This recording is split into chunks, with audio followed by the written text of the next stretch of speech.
My parents made me feel worthless compared to my sister. Now mom's life depends on my kidney. Should I save her? I, 35 am, have spent my entire life being the afterthought in my family. I'm not writing this out of spite or seeking validation. It's just the reality I've lived with. My sister is 3 years younger, and from the moment she was born, it was clear who the golden child would be. I've never shared this story before, but recent events have forced me to confront everything. Growing up, every achievement of mine was measured against hers. I got straight A's. Well, she got straight A's while also being class president. I made the varsity basketball team. She was already captain of 2 sports teams. Even when I graduated with an engineering degree from a top university, somehow the conversation at dinner turned to her getting accepted into law school. Let me give you an example of how subtle yet constant this was. When I was 16, I spent months working on a science project about renewable energy. I built a working solar-powered water purification system.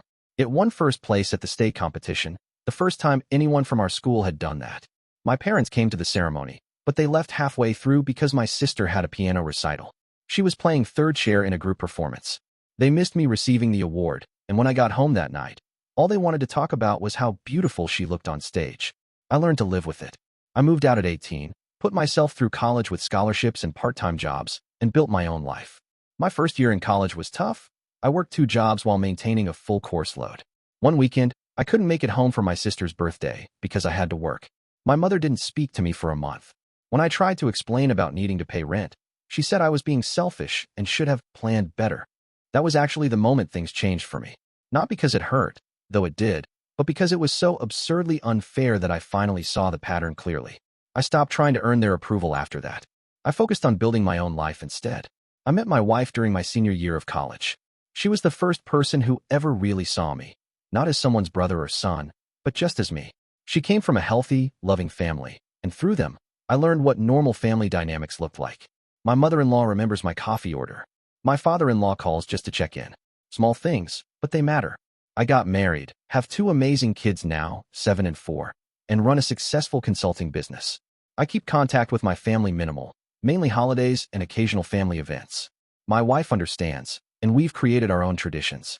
Christmas morning is just the 4 of us. We celebrate achievements, big and small.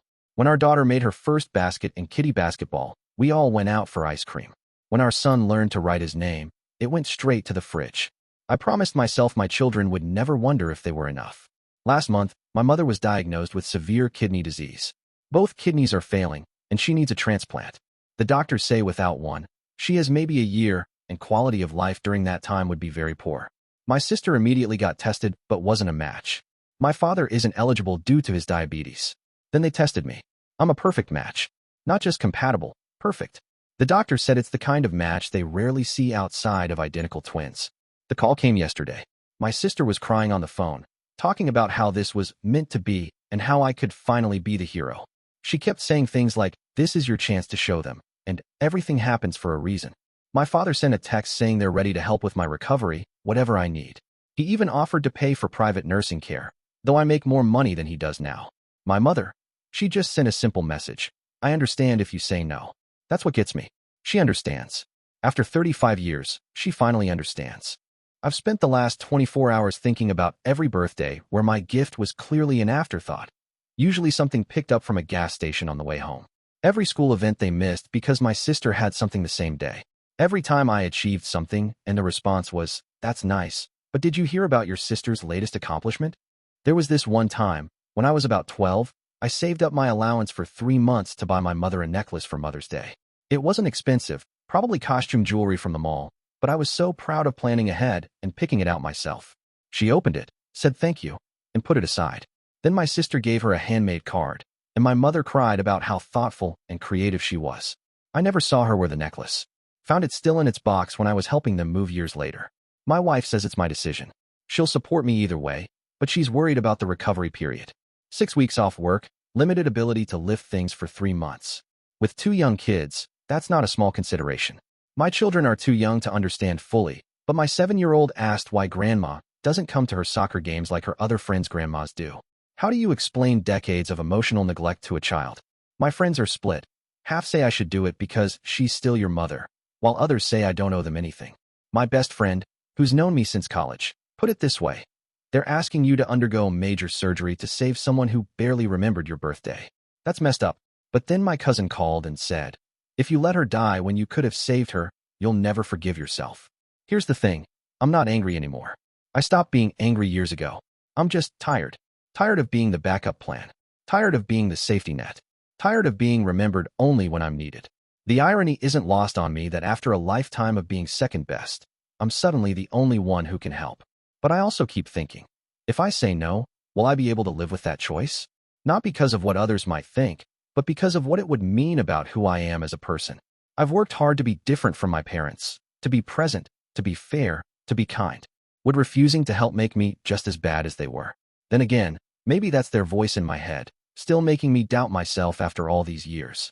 Still making me feel like I have to earn the right to be a good person through sacrifice. I haven't given them an answer yet. The doctor said I have a week to decide. 7 days to choose between being the person they raised me to be, always second, always sacrificing, or being the person I've worked so hard to become. Last night, after the kids were in bed, I found myself looking at old family photos. There's this one picture from my high school graduation. Everyone's smiling, but if you look closely, you can see my parents are both turned slightly toward my sister. Even in my moment, they were looking at her. I never noticed that before. My wife found me sitting there and just held my hand. She didn't try to convince me either way. She just said, whatever you decide, make sure you're doing it for the right reasons. I'm still trying to figure out what those are.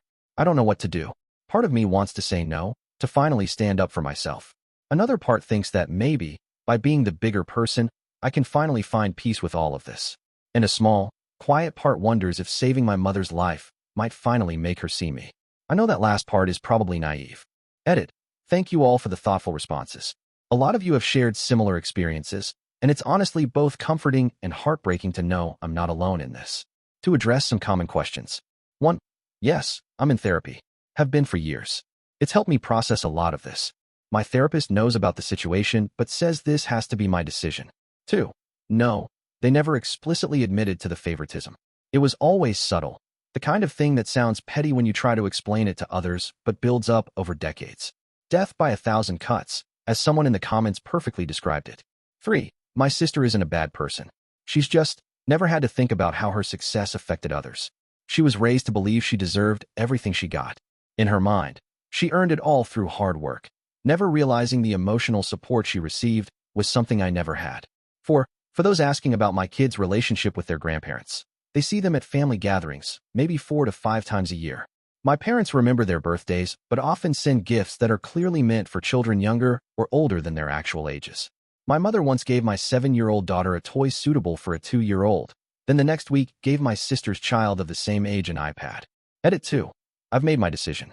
I'm going to meet with my mother tomorrow, alone. No sister, no father. Just us. For the first time in my life, I'm going to tell her everything. How it felt growing up. What it did to me. And then I'll decide based on that conversation. Because maybe, just maybe, it's time we both stop running from the past. Final update. I had the conversation with my mother yesterday. I'm still processing it, but I'll write a full update post in a few days. Thank you all for giving me the courage to finally speak my truth. Special thanks to the person who messaged me saying, your kidney isn't the price of admission to a healthy relationship. That really hit home.